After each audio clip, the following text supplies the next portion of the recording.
puisque l'école française, l'école avec un grand E, a encore été meurtrie hier. 3 ans, jour pour jour, presque 3 ans, jour pour jour, après le meurtre de Samuel Paty par un terroriste islamiste. C'est un autre enseignant qui est assassiné.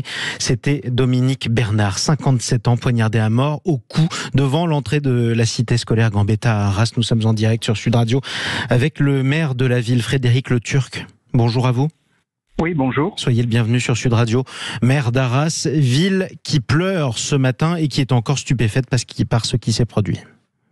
Exactement. Je pense que ce qui s'était passé à Conflans-Sainte-Honorine ou dans d'autres villes de France, les attentats sont toujours dramatiquement ressentis. Aujourd'hui, c'est une ville qui pleure, c'est une communauté éducative qui pleure. C'est aussi en fait beaucoup de questions et beaucoup de stress par rapport à la manière dont finalement nous devons réagir et agir aux côtés de la communauté éducative, rassurer les parents, rassurer et accompagner les enseignants, soutenir le directeur de l'établissement qui a été remarquable et puis surtout remercier toutes les autorités qui ont été présentes hier, malheureusement dans la gestion du moment, et puis après en fait pour venir soutenir les autorités et les acteurs présents, le président de la République en particulier, le président du département, le président de la région aussi.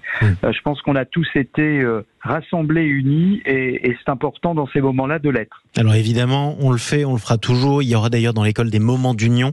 C'est la terminologie utilisée par le ministre de l'Éducation nationale, Gabriel Attal.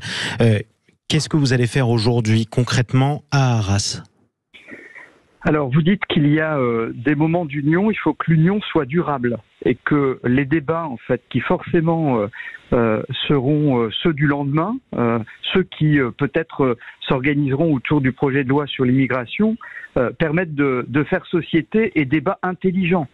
Moi, j'en ai un peu marre en tant qu'élu local de voir en fait des agitations nationales qui finalement sont des postures politiciennes, mais pas obligatoirement dans la gestion du fond. Donc voilà, ça c'est la première chose. La deuxième chose, concrètement, je suis prêt pour me rendre au lycée qui a ouvert ses portes aujourd'hui aux enseignants et aux élèves. Le ministre vient à nouveau rencontrer le directeur et les enseignants, se rendre compte aussi de la manière dont le jour d'après se passe, et c'est une très bonne chose. Il sera là dans une demi-heure. Je l'accueillerai, on échangera très certainement de la situation et de bien d'autres choses. Et puis surtout, ce qu'il va falloir, c'est être dans la durée en soutien de l'équipe éducative. Cet établissement, comme tous les établissements de France, parce que c'est toute la communauté éducative, les enseignants, qui naturellement et avec, je dirais, plein de raisons, doivent se poser un certain nombre de questions. Et les parents aussi. Alors justement, les questions, tout le monde s'en pose, et j'imagine que les habitants d'Arras se les posent aussi. Malgré tout, on voit que les services de sécurité peuvent pas tout faire. Frédéric Le Turc, la DGSI avait contrôlé ce jeune homme jeudi, la veille de son passage à l'acte. Elle n'avait rien pu relever contre lui. Et c'est pour ça aussi que ces questions, vos habitants se les posent. Quelle peut être la réponse politique une fois l'émotion passée ?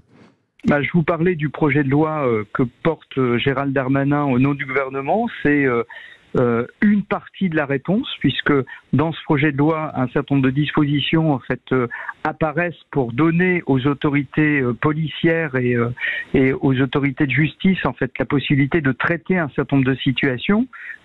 Quand on veut traiter ces situations-là aujourd'hui en France, on est tout de suite pointé du doigt, regardé, je dirais, au laser. Expulser, c'est compliqué. Suivre, c'est compliqué. Contrôler, c'est compliqué.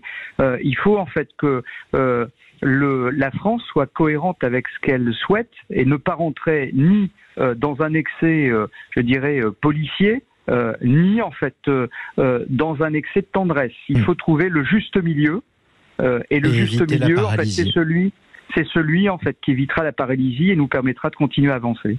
Merci beaucoup d'avoir pris sur votre temps, Frédéric Le Turc, d'être intervenu ce matin sur Sud Radio. Je rappelle que vous êtes le maire d'Arras. Bon courage à tous les Arageois, évidemment, en cette journée si particulière après l'assassinat de Dominique Bernard hier. Cet enseignant de 57 ans poignardé à mort par un jeune terroriste islamiste. Restez avec nous.